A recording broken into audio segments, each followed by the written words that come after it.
Hi everybody, I'm here to report on last night's win for us at Hampden against Croatia by 1-0. I'll start with the positives. It was our first win in the group, so we've now got 4 points. We have a chance of escaping relegation, although I don't think that's a positive because rather than being in the top league, I think we'd be better served if we dropped down back to League B, where the teams we would be playing would give us a better chance of winning a few games. So as for positives, we did beat them. They're a good team, much better than us, obviously. Better individuals, better as a team, quicker, better at moving into space, taking a pass, moving the ball on. At least in the first half, more of a threat, but that's because they had 11 men for that duration. And above all, they had Luka Modric, 39 years old, 183 caps, best man on the park. He could do everything from midfield. He could pass it, he could nick the ball away, he could do little flicks, do long passes, short passes, take the ball from defenders, get the ball moving forward. What a player. One of the best players I've ever seen, actually, even at that age. What he must have been like 10 years ago, who knows, but supreme last night. But even he had a wee moan at the end. I read in this morning's papers him moaning about the referee, and his two big moans were actually nonsense, funnily enough, although he is a superstar, because one, he said the ref was arrogant, the Israeli ref was arrogant because he wouldn't speak to any of the players except he himself, and that's because that's the rule these days, Luca. Only the captain's allowed to talk to the referee, so he was only implementing the rules. And as for the second yellow, which he was annoyed at because it killed the game, in other words, it spoiled their chances of winning. When I saw that back on TV, it was a red card, never mind a second yellow. So I'm hoping he'll look at that again and apologise for going off in one because of his frustration at obviously losing to a much inferior team.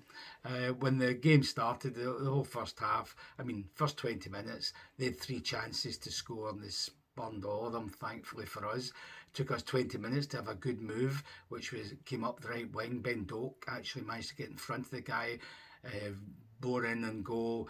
Nice cut back across the face of the box. McTominay, the best person you want to see running onto it, actually hit reasonably decent shot. It wasn't wonderful, but at least the goalie had to dive and palm it away for a corner kick. And I think that was the only threat we had the whole first half.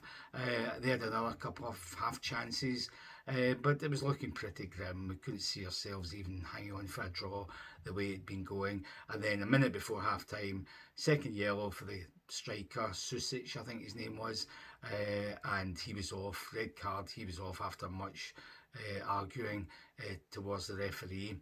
So that gives us a chance at least. And I must say, we did take it. We played much better than we had in the first half. In the first half, we were full of mistakes, especially the midfield. Kenny McLean, who should never be starting a Scottish international game. He's a journeyman player. He's a veteran journeyman player now. The best thing he did all night was get the ball halfway inside his own half, and then set a lovely 25-yard pass to put the striker right in on goal. Oh, what a pity it was our goal and the striker was the Croatian guy. So we managed to escape that one. But when you look at the team, the manager came out with the plus points to start. He actually tried Conway as the striker. He played Ben Doak from the start. I had Suter in the team. These were all the positives. The negatives, it continues with the Donkey Hanley, and thankfully he must have been injured because he didn't come out for the second half, and McKenna was much better. So he keeps playing Donkey Hanley. He's never going to change the left back, Robertson, but he must be the most overrated Scottish player of all time.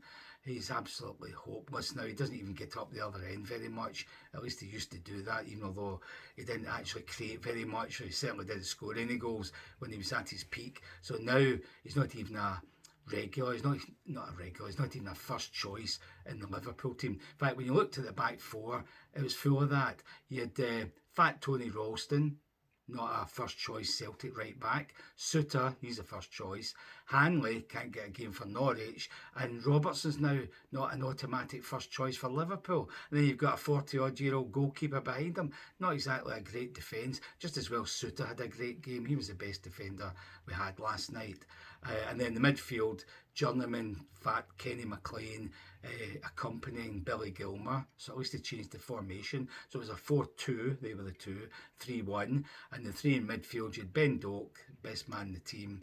You had Christie on the other side and anonymous McTominay, who did hardly anything apart from that one shot at goal. And up front, you had Tommy Conway, so at least that was a change, but he didn't do much either.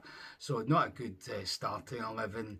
Got better, I think, when McLean went off and McGinn came on, especially when he scored the winning goal. But even if he hadn't, he did more in his time in the second half than McLean had in the whole first half that he got.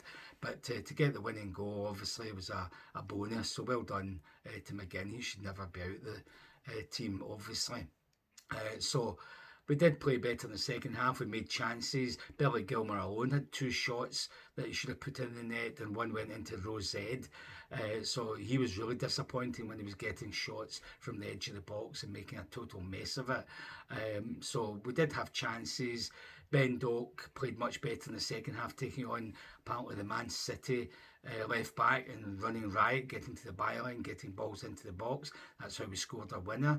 He got past him, cut it back. Goalkeeper sort of pretty poorly punched it out or handled it and went out the way straight to McGinn, and he fired it into the net. So good finish, but poor goalkeeping, obviously. We had a few other half chances. I can't even remember them all, not having seen it on TV since I was there at the time. So good win, give them that.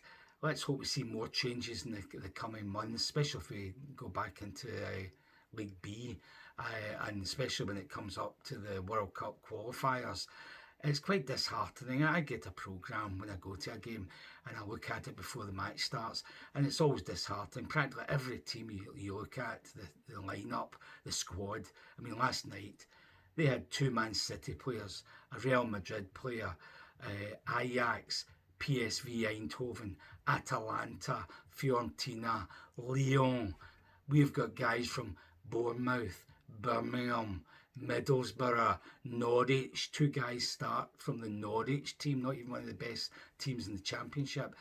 Hearts players, guys that can't get a game for Celtic. So you just need to look at the lineup and you think, how are we going to cope playing guys, teams that have guys from these illustrious club sides, and we are playing two guys from Norwich. And if what's his name, the goalkeeper, was available, there'd have been three guys from Norwich starting last night. So how can you expect to beat teams like that or do anything, even qualify for the next World Cup?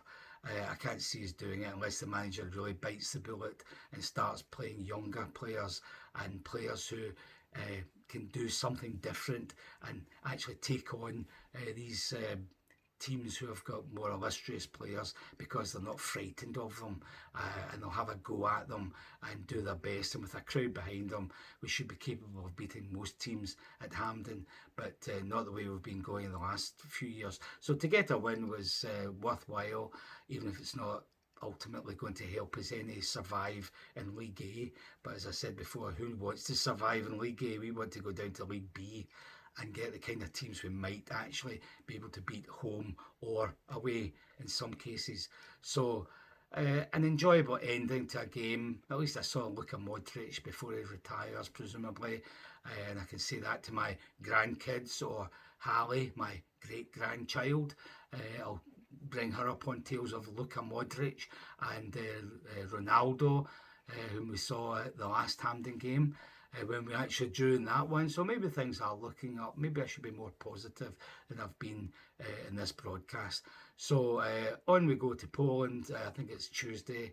A draw there, I'll be quite happy. It all helps improve the coefficient for the international team, which has a sort of kick-on effect in the club coefficients as well. So if we lose, I won't be disheartened. Just be crossing my fingers and praying when the World Cup qualifying groups are drawn, I think probably in December. So let's just enjoy a famous win against Croatia, even though it was against 10 men. Although Modric probably is 2 men, so it probably would beat 11 men anyhow when they've got a guy like Modric playing for them.